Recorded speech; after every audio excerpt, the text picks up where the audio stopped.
Oke guys, welcome back to our channel Independent Trending. Jadi kenapa saya bilang our channel? Karena YouTube channel ini juga buat kamu-kamu juga. Nah, setelah konten-konten penelitian, sekarang kita mau bahas konten gimana caranya kamu lulus kuliah tepat waktu.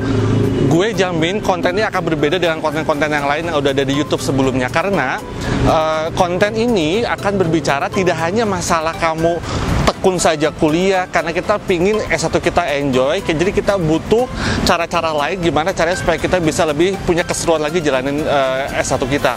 Oke guys, pingin tahu konten lebih lanjutnya, tetap stay di channel Independent Training.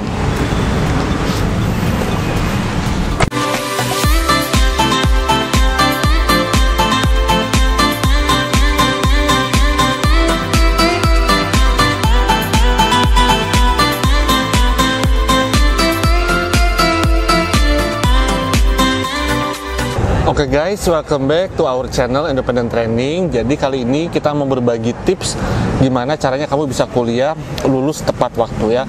Sebetulnya mungkin bisa diimplementasikan untuk studi S1, S2 ataupun S3, tapi mungkin silakan disesuaikan dengan konteks masing-masing. Tapi sebetulnya tips ini cukup general, artinya general di sini kita bisa diimplementasikan di level manapun. Oke, yang pertama kita lagi mau discuss terkait tentang bagaimana kalau normatif ya, kalau misalkan kita mau lulus tepat waktu, belajar tekun, rajin kuliah itu sangat normatif sekali dan menurut gue sih cukup basi banget ya tips seperti itu ya. Oke, nah yang pertama sebelum kita belajar yang rajin dan segala macam bla bla bla whatever, yang pertama itu kamu wajib punya apa yang namanya dengan buku panduan akademik ya. Buku panduan akademik itu penting dan biasanya didapatkan di awal semester. Setiap kampus wajib untuk memberikan buku panduan kepada mahasiswanya. Karena apa teman-teman? Buku panduan itu memberikan panduan yang paling mendasar, misalkan terkait komponen nilai A itu range-nya berapa sampai berapa, nilai B range-nya berapa sampai berapa ya. Itu di sana di buku panduan akademik. Termasuk kalau kita mau cuti, kalau kita misalkan jangan sampai misalkan kita di dalam kondisi DO misalkan. Nah, semua peraturan-peraturan akademik itu adanya di panduan akademik. Panduan akademik ini biasa didapat pada saat masa orientasi dan kamu harus punya buku panduan akademik itu. Nah, itu poin pertama terkait tentang memiliki buku panduan akademik. Yang kedua, ya tips dari Independent Training, miliki kurikulum ya. Apa yang dimaksud dengan kurikulum teman-teman? Jadi kalau teman-teman kuliah itu harusnya punya struktur kurikulum dari semester 1 sampai semester 7 ya. Kalau S1 atau semester 8, S2 berarti sampai semester 4. Nah, kurikulum struktur ini untuk mengetahui mata kuliah prasyarat dan mata kuliah yang bisa diambil setelah menempuh mata kuliah prasyarat. Nanti ini ada kaitannya dengan poin berikutnya ya. Jadi dengan memiliki kurikulum ini, teman-teman mengetahui keseluruhan mata kuliah yang akan ditempuh untuk kelulusan baik itu pun S1 maupun S2 ya. So, kurikulum harus punya dari semester 1 sampai semester 8 ataupun sampai semester akhir. Kalau S2 berarti sampai semester 4, misalkan seperti itu ya. Nah, yang berikutnya itu adalah selain kita memiliki kurikulum, teman-teman harus memiliki apa yang namanya pergaulannya. So, gini ya teman-teman ya, saya tidak don't be too selfish untuk merasa diri Anda itu pintar, arogan dan apa ya, saya bisa sendiri di dalam kampus. No, kehidupan SMA dan kehidupan kuliah itu sangat berbeda sekali, social life, kemudian penentuan teman-teman itu sangat menentukan kita bisa lulus tepat waktu atau tidak ya. So, kalau ada yang challenge misalkan, emang bikin konten gini, lu kuliah tepat waktu? No, teman-teman. Jadi kuliah S1 saya itu lama banget. Untungnya S2 saya tepat waktu 4 tahun. S2 saya tepat waktu 4 tahun. S2 saya tepat waktu 4 tahun. Oh my god! Wow! S2 saya tepat waktu 4 tahun dan S3 saya tepat waktu 3 tahun setengah ya. Cuma S1 saya aja lama. Dan makanya kalau bikin konten kuliah tepat waktu tapi nggak pernah kuliah lama sih menurut saya agak nggak relevan juga bikin konten, karena artinya apa, dia nggak bisa ngerasain suka dukanya kuliah lama. Nah, Saya bikin konten ini teman-teman karena saya udah pernah ngerasain kuliah lama dan it takes time dan itu sangat wasting kamu punya waktu ya. In terms of uang sebetulnya bisa diganti, tapi waktu itu yang nggak bisa diganti ya. Jadi please percaya bahwa gue udah pernah kuliah lama dan itu sangat merugikan sekali ya. Nah, salah satunya poin ketiga yang ingin saya sampaikan adalah pergaulan yang tepat dan mutual. Pergaulan yang tepat dan mutual artinya mutual itu begini, kita tidak bisa selfish hanya kita yang diuntungkan. Pergaulan tepat dan mutual itu artinya adalah bahwa kita juga harus memberikan manfaat untuk teman kita dan kita juga harus menerima manfaat dari teman kita. So pick your own friend ya. Don't be too picky. Don't be too picky itu artinya kamu milih-milih teman pingin yang selevel apa. No. Untuk di level kuliah kalau bisa kamu kenal dengan semuanya, tapi batasi kira-kira mana yang memberikan impact positif dan impact negatif ya. Pergaulan di kuliah itu menentukan bagaimana kita bisa lulus tepat waktu. Secara tidak langsung iya seperti itu ya. Yang berikutnya adalah himpunan mahasiswa. Saran saya sih kalau kamu punya kelebihan waktu daripada gibah-gibah nggak jelas, mending kamu ikut himpunan mahasiswa ya. Himpunan mahasiswa somehow itu membuat kita terlihat lebih berprestasi dalam tanda kutip karena kita aktif dalam kegiatan organisasi. Bermanfaat nggak sih? Ya. Di dalam interview pekerjaan terkadang kita ditanyakan apakah Anda pernah berorganisasi atau tidak. Artinya apa? Kalau berorganisasi Anda mampu memanage orang-orang di sekitar Anda. Poin pertama. Poin kedua, Anda mampu turut ya mengikuti aturan yang ada di organisasi ya. Itu pentingnya ikut himpunan mahasiswa ya. Next, dalam konteks pergaulan, kalau bisa punya grup nongkrong sekaligus belajar ya.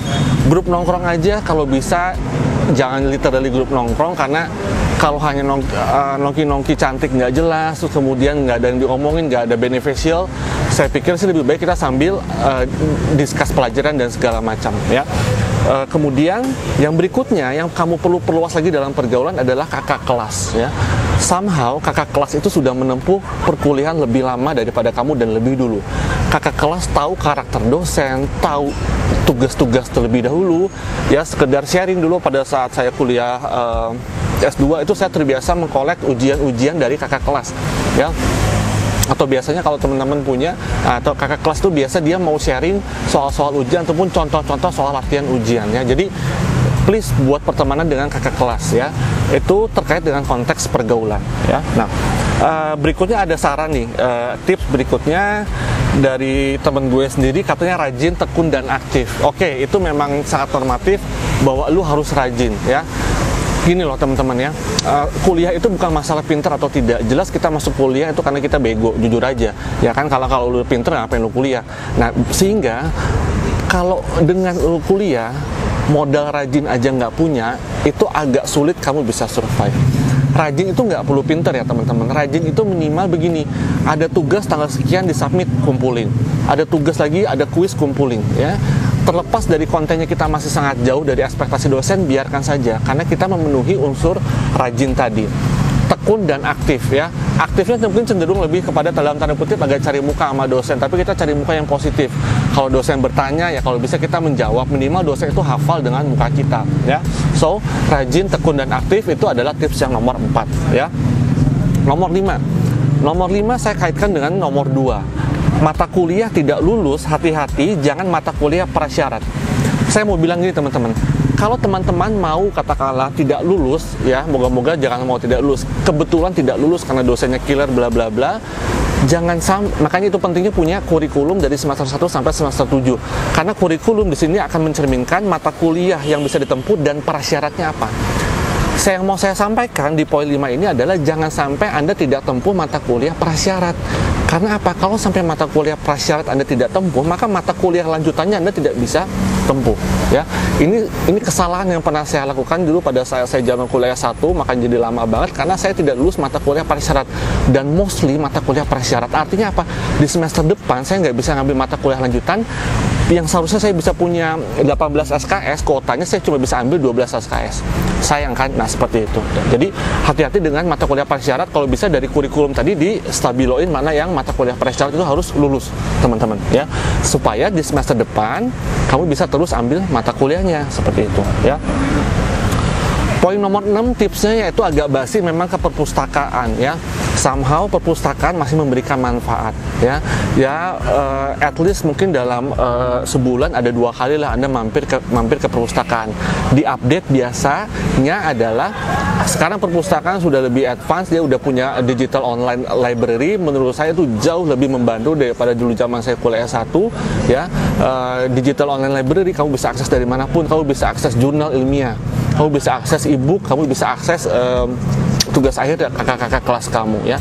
Nah, tapi untuk tugas akhir kakak-kakak kelas, tahu saya untuk full aksesnya kamu harus datang untuk lihat fisiknya, ya. So, sempatkan perpustakaan minimal sebulan 2 kali, oke? Nah, kita lanjut lagi, tadi udah tips nomor 6 ya. Nah, 2 lagi ya. Jadi kita punya 8 tips how to survive, dan kalau di luar ada yang namanya GOT. Jadi kebetulan saya ikut lagi studi S3 lagi dan namanya GOT, Graduate on Time.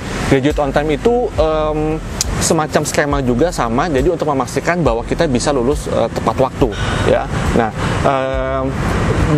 GOT ini memang kalau di kita memang belum punya struktur memastikan mahasiswa bisa lulus tepat waktu, ya.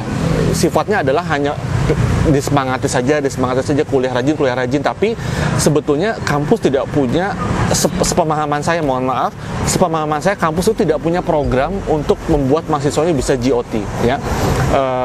Program ini gini teman-teman, ya, jangan salah diartikan, oh sudah ada kan kurikulum sudah 7 semester, no, gini loh, kurikulum 7 semester itu 3,5 tahun, GOT iya, tapi kan itu asumsinya kalau Anda tepat waktu masuk kuliah, lulus semua mata kuliah, tapi apakah kampus memikirkan program pendukung, supporting supaya Anda 3,5 tahun, ya? Kampus mana yang bisa seperti itu, ya? Nah, beberapa kampus luar GOT itu sudah disupport dengan misalkan dia ada enhancement seminar, ada enhancement skill, ada soft skill dan segala macam, ya. Dan jadi sebetulnya ini konsep yang cukup common di luar dengan bahasa yang berbeda. Nah, nomor 7 itu adalah wajib, ya. Teman-teman gini, wajib UTS, UAS, dan tugas, serta perhatikan komponen nilai. Ini ada di buku panduan akademik biasanya, ya. UTS, UAS, gini, dari 100% teman-teman, asumsikan 30% UTS, 30% UAS, 20% keaktifan, ya, 20% kehadiran, assuming 100%. Saya nggak ikut UTS, bobotnya cuma 30%, tapi 70%-nya saya ikut. UAS, kehadiran, keaktifan, misalkan 70% saya ikut. Anda dipastikan tidak lulus, karena sekalipun poin Anda 70, tapi pada saat salah satu komponen ujian Anda tidak ikut, maka dipastikan Anda tidak lulus, ya. So, Anda wajib memperhatikan komponen nilai. Jangan sampai beberapa kampus nih, ya, ada yang menghitung 10% kehadiran, ada kampus yang tidak menghitung 10% kehadiran, ya. Jadi pastikan Anda tahu komponen 100% penilaian itu seperti apa, supaya ada beberapa nilai yang default. Artinya default apa? Ya, lu tinggal datang ke kampus aja udah dapat 10%. That is, saya bilang lu harus rajin. Kenapa? Karena dengan rajin itu minimal kita pasti dapat credit point, ya. Itu poin nomor 7. Yang terakhir adalah komunikasi yang baik dengan dosen dan tenaga kependidikan. Please, Anda jangan ignore orang-orang ataupun teman-teman kita di tenaga kependidikan, staf admin, staf keuangan, kemudian staf fakultas, ya. Pengalaman saya sebagai pengajar dan sebagai dosen, dan saya juga dosen tetap, kita harus punya hubungan baik dengan mereka, ya. Karena apa? Teman-teman mungkin tidak tahu, kadang memploting dosen pembimbing dari jurusan, memploting misalkan selain dosen pembimbing, dosen PA dari jurusan. Teman-teman pingin tahu jadwal ujian lebih awal dari jurusan. Teman-teman pingin tahu jadwal sidang lebih awal dari jurusan, ya. So, staff-staff ini adalah bagian dari kelulusan kita. Dosen dan staf kependidikan, bahkan ini saya sharing, ya. Anda jangan ignoring OB, ya. OB itu adalah, mohon maaf, office boy ini adalah orang yang ditugaskan biasa di beberapa kampus membeli konsumsi untuk ujian sidang, sehingga OB itu dia bisa memiliki jadwal sidang lebih awal, ya. Ada yang pernah kepikiran nggak sih sampai sana? Nah, ini saya kasih info saja. Bukan kita memiliki maksud ataupun intensi untuk membuat hubungan baik, no.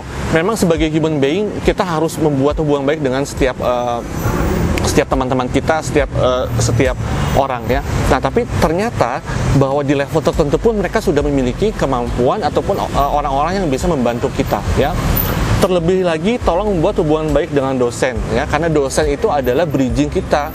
Misalkan Anda mau rekomendasi untuk S2, Anda mau rekomendasi pekerjaan ya. Terlebih lagi nanti siapa tahu, nah ini juga hati-hati ya, cukup random teman-teman. Hubungan baik dengan dosen, siapa tahu pembimbing kita enak, penguji kita nggak enak. Nah, penguji kita nggak enak itu adalah siapa tahu dosen dulu mungkin pernah bermasalah dengan kita ya. Nah, jadi hindari teman-teman membuat konflik dengan dosen dan tenaga kependidikan. Oke, guys, jadi itu kurang lebih 8, dan jujur aja gue udah capek banget ngomong. Ada 8 tips ya, saya bilang kita sharing gimana caranya kamu bisa graduate on time ya, graduate on time. Nah, jadi sekiranya konten ini bermanfaat teman-teman independent training, please di-share ke teman-teman lain yang sedang mungkin sedang putus asa menempuh studinya, tolong di-share.